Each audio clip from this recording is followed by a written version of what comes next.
really enjoyed this series. I was a fan of the book, and I thought you just did such a beautiful job with the series. Thank you very much. I'm glad. I was a fan of the book too. So I really, really wanted to do right by this source material that so many of us love.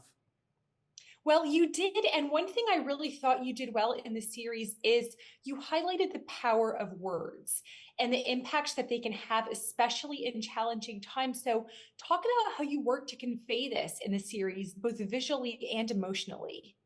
Well, given that it's a story with a protagonist who is blind, obviously sound, language, music, they're all at a higher premium because it's how Marie experiences the world. It was also back then in the 30s and 40s, radio was this wildly critical, popular, and important tool.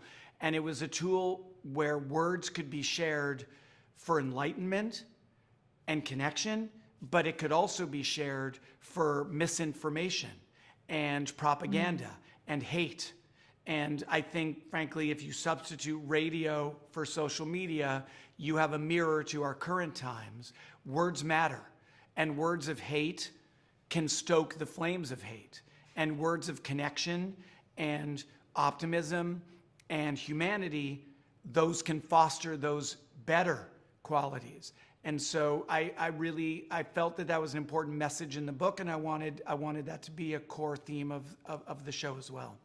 Well, the story also emphasizes the importance of parents and mentors in shaping a person's character. I have three small children myself, so I loved seeing that in the story.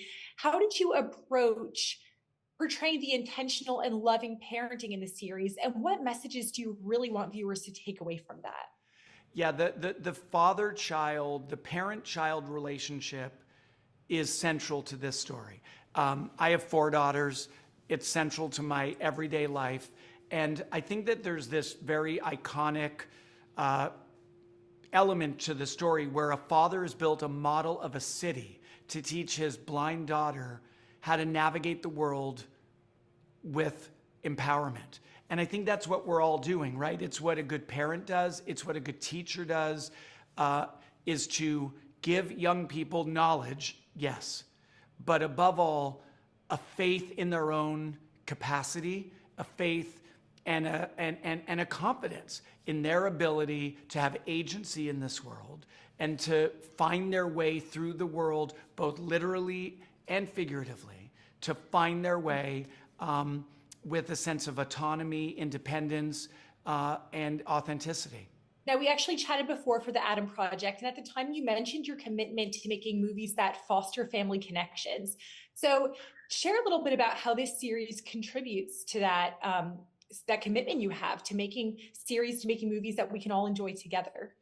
Yeah, I guess I do. I do return to certain themes and certain goals throughout my work, and I like stories that are about connection and family connection, but I really love opportunities to tell a story that has a chance of being shared experience, shared viewing.